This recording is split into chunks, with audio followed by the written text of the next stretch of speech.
BYD U7 just did something no Tesla can do. Watch this. Yeah, it just parked sideways. It has a drag coefficient that beats a Porsche 911, luxury that rivals a Mercedes EQS, and tech that feels like it's from 2030. And by the end of this video, you'll decide, is this the future of EVs or the biggest threat? Has Tesla ever faced this problem? This is the BYD U7, and no, it shouldn't be this good for the price. Real quick, if cars like this get you hyped, smash that like button and subscribe, because what we're covering next, Tesla isn't going to like it. Let's start with what you see first. That face, edge-to-edge, LED light strip. Not just for show, this is BYD's design signature. Clean, bold, unapologetic. Precision lighting, adaptive intelligence, and a beam pattern engineered for absolute clarity. No gimmicks, no glare, just razor-sharp focus. Translation? And those headlights, BYD calls them digital quantum lamps.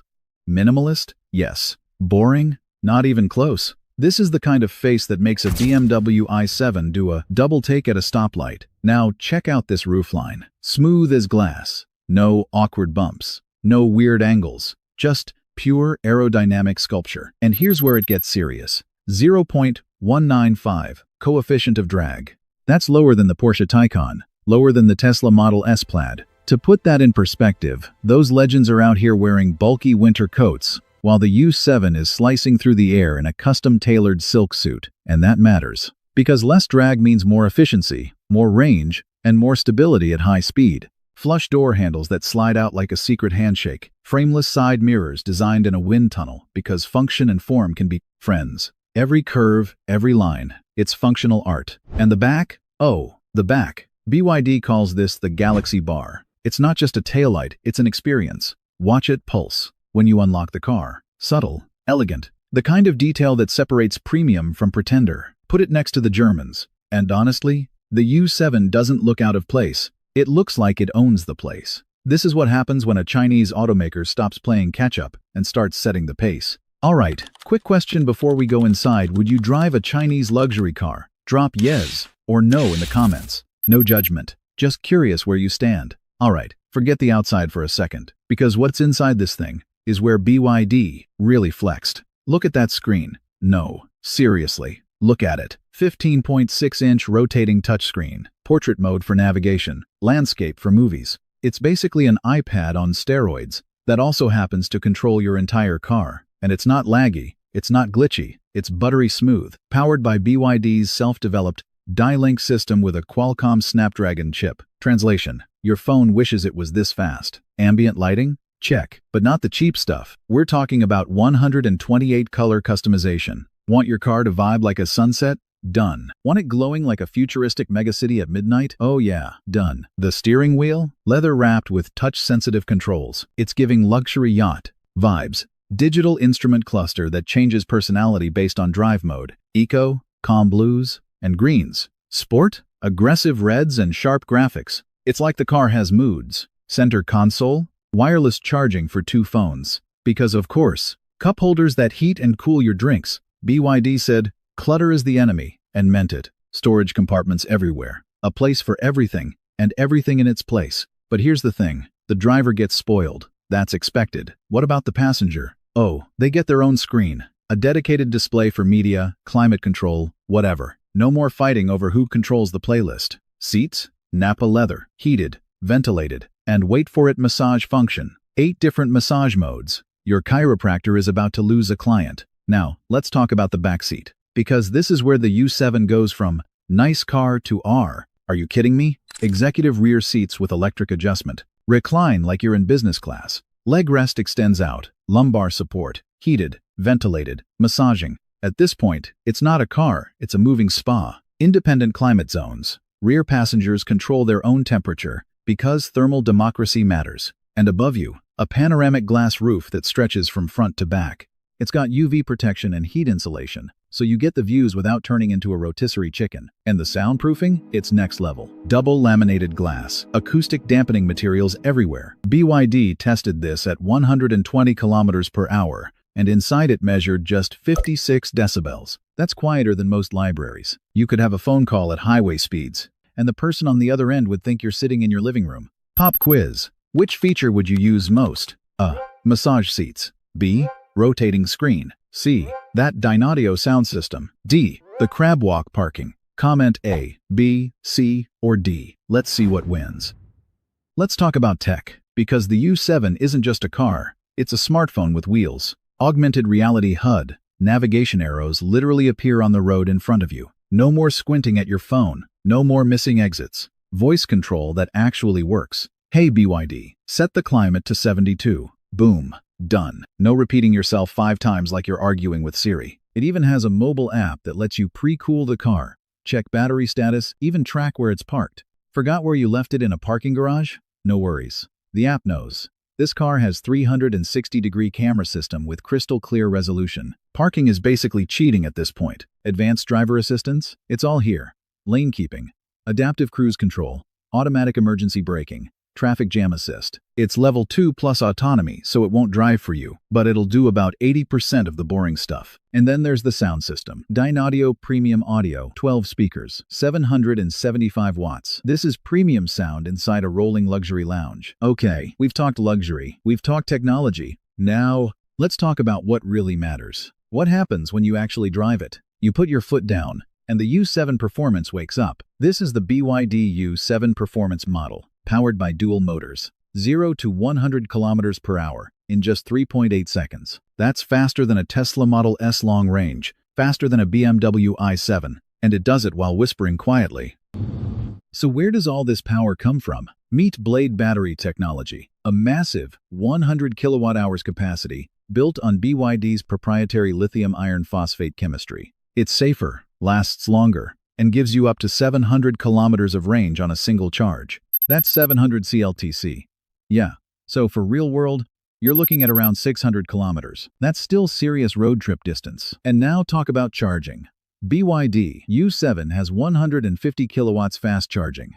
30 minutes of charging gets you from 10% to 80%. It's quick, but also enough time to grab coffee and stretch your legs. But honestly, the real party trick isn't the acceleration. It's this DiSus-Z intelligent suspension. This isn't just adaptive damping. This is magic predictive control. Each wheel adjusts independently in real time up to 1,000 times per second. Hit a pothole? The suspension reads it before you even feel it and adjusts. Speed bump? The car lifts itself up. Tight corner? It leans into the turn to keep you planted. The result? It rides like a Rolls-Royce on the highway and handles like a sports sedan in the cries. Canyons. That's not hyperbole. That's engineering. Okay, skeptics, I know some of you are thinking there's no way it rides better than a Tesla. So here's the deal. If you've driven both, comment below and settle this for us. Real-world experience only. We want the truth. So here's the question everyone's asking. How does it stack up against Tesla? Tesla Model S Plaid versus the BYD YangWang U7 2026 edition. Let's look at the metrics. 0 to 100, Tesla takes it in 2.1 seconds. The YangWang follows at 2.9. Power, 1,020 horsepower for the Plaid, a massive 1,287 for BYD. Range, Tesla sits at 368 miles EPA. The YangWang claims over 1,000 kilometers on the CLTC. Drag coefficient, 0.23 for Tesla, 0.195 for the U7. And top speed, Tesla hits 322 kilometers per hour. The YangWang tops out at 270. Performance, the Model S edges it out on raw speed, especially the Plaid. But the U7 isn't far behind, and frankly, 2.9 seconds is plenty fast for anyone not drag racing on weekends. Range, the U7 claims 700 kilometers CLTC. That's about 600 kilometers real world. The Model S does 634 kilometers EPA, which translates to around 550 to 580 kilometers real world, depending on conditions. Edge, U7. Screen size, Tesla's 17 inches bigger, but BYD's rotates and has a passenger display, and doesn't force you into a minimalist nightmare where even the turn signals are on a touchscreen. Sound? Tesla's got 22 speakers. BYD's got 12. But here's the thing. BYD partnered with Dynaudio, a premium audio brand. Quality over quantity. Audiophiles, take note. Suspension? Tesla's adaptive air suspension is good. Really good. But DiSus-Z is on another level. The speed, the precision, the active body control. It's genuinely innovative tech. Self-driving? Tesla wins. Full self-driving beta is more advanced than BYD's Level 2 Plus system. But let's be real, most people aren't using FSD daily anyway, and Tesla's build quality issues? The panel gaps you could park a bicycle in? Yeah, BYD doesn't have that problem. Okay, we've talked specs. We've talked about tech. Now let's talk about money.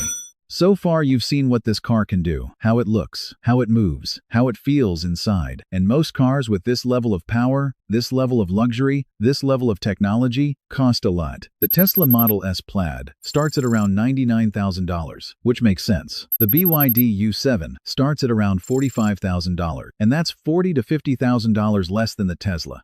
Now, here's the catch. Those are China prices. Outside China, add tariffs and taxes. In Europe, you're looking at $65,000 to $75,000. In the US, you can't buy one. Trade tensions block it completely. But even with tariffs in other markets, it's still $25,000 cheaper than a Model S.